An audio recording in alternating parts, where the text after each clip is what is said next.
Hi, it's Kirsten and Gertrude here from WTI.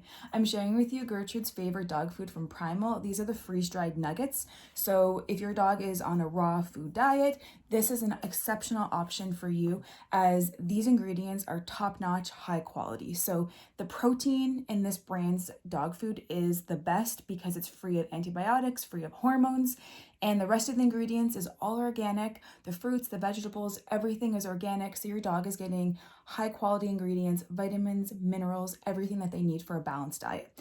Okay, this dog food as well is so amazing for my picky dog as she loves eating it dry and rehydrated. So I can break off small pieces, give them to her, and she eats it no problem. As well, you can rehydrate this dog food with a little bit of water, and my dog loves it that way as well. So there's really no wrong way to eat this dog food. My dog's coat, her skin shines. She doesn't scratch when she's on this food. It's just such a high quality dog food, and as well because they're in these dehydrated nugget form, you can bring it traveling with you if your dog is usually on a normal raw food diet. So I have nothing bad to say about this dog brand. It's exceptional. Your dog, I promise, will love it just as much as Gertrude does. But that's just our point of view.